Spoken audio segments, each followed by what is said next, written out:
This PowerPoint presentation was created for a patient who suffers from type 2 diabetes and lacks knowledge on how to care for herself. This presentation provides education on lab values and their meaning, diet, and exercise.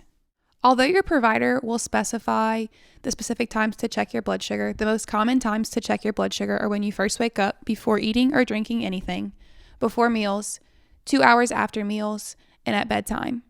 A normal fasting blood sugar is 99 or less. For pre-diabetics, it usually ranges between 100 and 125. For diabetics, it's usually 126 or greater. It's important to keep your blood sugar within target range to prevent long-term complications such as heart disease, vision loss, and kidney disease. It's usually recommended to keep a log of your blood sugars as you check them to bring to your appointments. Target blood sugars before meals should range between 80 and 130. Target blood sugars 2 hours after meals is usually less than 180. Blood sugar is considered low when it's less than 70. Symptoms of low blood sugar include shaking, sweating, nervousness or anxiety, irritability, confusion, dizziness, or hunger. Although it may take time for you to discover what your specific symptoms of low blood sugar are, it's important that you are aware, check your sugar, and treat it as soon as possible as it can be dangerous. It's important to always carry supplies with you that can treat low blood sugar, such as glucose tablets, fruit juice, regular soda, or candy.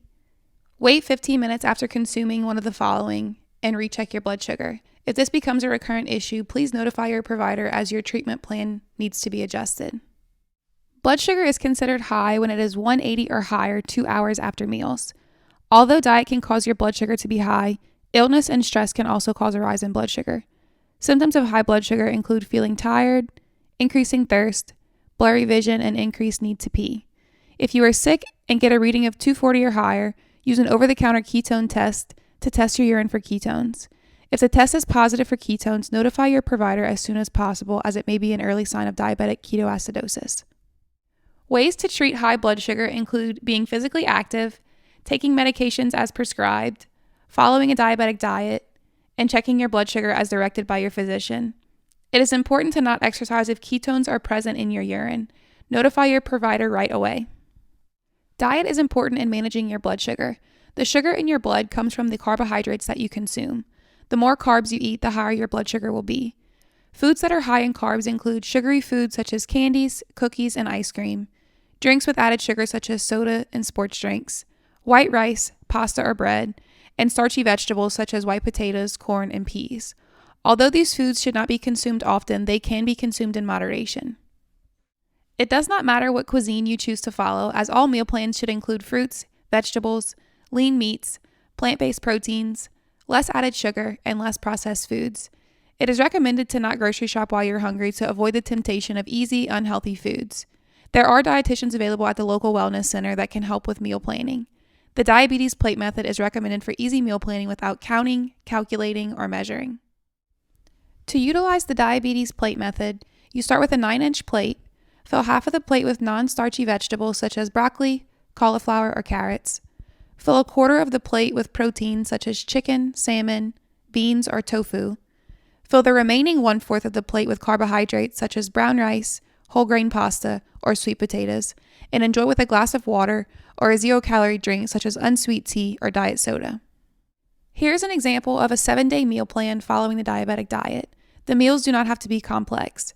For example, you could enjoy a scrambled egg on a whole wheat English muffin for breakfast, 1 cup of bean soup with a green salad for lunch, chicken stir fry with plenty of vegetables and 3/4 cup of brown rice for dinner, and a tomato with low-fat cottage cheese as a snack. Exercise is also important in managing blood sugar. Exercising regularly can help you lose or maintain weight, lower blood sugar, improve memory, lower blood pressure, lower bad cholesterol, and raise good cholesterol.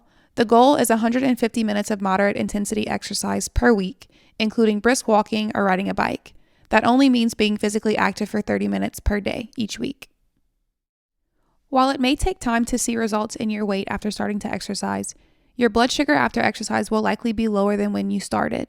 Small changes can make a huge difference, such as taking the stairs instead of the elevator, playing outside with the children at your daycare, moving during commercial breaks, doing yard work, walking the dog, riding a bike, and finding a workout partner to hold you accountable.